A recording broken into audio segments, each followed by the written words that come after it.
Hello friends, welcome to Priyaraj life style. வாங்க இன்னைக்கு சாம்பார் சாதம் தான் ரொம்ப ஈஸியாக எப்படி பண்ணுறதுன்னு பார்க்கலாம். ஒரு பவுல் எடுத்துகிட்டு ஒரு டம்ளர் அரிசி எடுத்துக்கிறேன். அதே டம்ளரால் அரை டம்ளர் துவரம் பருப்பு எடுத்துக்கிறேன். 1/4 டம்ளர் பாசி பருப்பு எடுத்துக்கிறேன். இது எல்லாத்தையும் வாஷ் பண்ணி வச்சுக்கிறேன். ஸ்டவ் ஆன் பண்ணிவிட்டு ஒரு குக்கர் வச்சுட்டு 4 ஸ்பூன் எண்ணெய் சேர்த்துக்கிறேன். எண்ணெய் நல்லா சூடானதும் இது கூடவே 1 ஸ்பூன் கடுகு சேர்த்துக்கிறேன். 1 ஸ்பூன் சீரகம், அரை ஸ்பூன் பெருங்காயத்தூள் சேர்த்துக்கிறேன். இது கூடவே 10 சின்ன வெங்காயத்தை சேர்த்துக்கிறேன். ஒரு கொத்து கறிவேப்பிலையும் சேர்த்து நல்லா வதக்கி விட்டுக்கலாம்.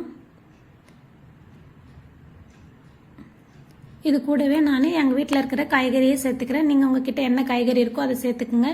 நான் வந்து பீன்ஸு, அவரைக்காய், அப்புறம் கேரட் சேர்த்துக்கிறேன். சாம்பார் வைக்கிற மாதிரி காய்கறி நீங்கள் எதுவாக இருந்தாலும் சேர்த்துக்கலாம். இதுக்கு தேவையான எல்லா உப்பையுமே நான் இப்போ சேர்த்துக்கிறேன். 2 தக்காளி இந்த மாதிரி கட் பண்ணி சேர்த்துட்டு எல்லாத்தையும் நல்லா வதக்கி விட்டுட்டு இது கூடவே வீட்டில் அரைச்ச குழம்பு மிளகாய்த்தூள் 2 ஸ்பூன் சேர்த்துக்கிறேன். இந்த மிளகாய்த்தூள் எப்படி அரைக்கணும்ன்ட்டு நம்ம சேனலில் இருக்குது, கண்டிப்பாக செக் பண்ணி பாருங்கள்.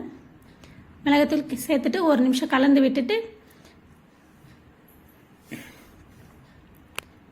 நம்ம வாஷ் பண்ணி வச்சு அரிசியும் பருப்பையும் இதில் சேர்த்துக்கலாம். எந்த டம்ளரால் அரிசியெல்லாம் அளந்து போட்டோமோ அதே டம்ளரால் 5.5 டம்ளர் தண்ணி சேர்த்துக்குங்க, கரெக்டாக இருக்கும். இது கூடவே 2 ஸ்பூன் புளி தண்ணியும் சேர்த்துக்கலாம். கொஞ்சமாக வெல்லம் சேர்த்துக்கிறேன். இது நல்லா கொதி வரட்டும். கொதி வந்ததும் இதை மூடி போட்டு மூடிட்டு ஹை ஃப்ளேமில் வச்சு 1 விசிலும் மீதி 4 விசில் வந்துட்டு மீடியம் ஃப்ளேமில் வச்சு 5 விசில் எடுத்துக்கலாம், கரெக்டாக இருக்கும்.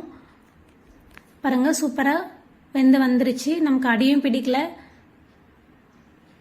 ஒரு டைம் எல்லாத்தையும் நல்லா மசிச்சு விட்டு கலந்து விட்டுக்குங்க. அவ்வளோதான், சாம்பார் சாதம் ரெடி ஆயிடுச்சு. கண்டிப்பாக நீங்களும் ட்ரை பண்ணி பாருங்கள். அப்பளம், ஊறுகாய், காய்கறி பொரியல் எல்லாமே வச்சு சாப்பிட ரொம்பவே சூப்பராக இருக்கும். ட்ரை பண்ணி பார்த்து என்ஜாய் பண்ணுங்கள்.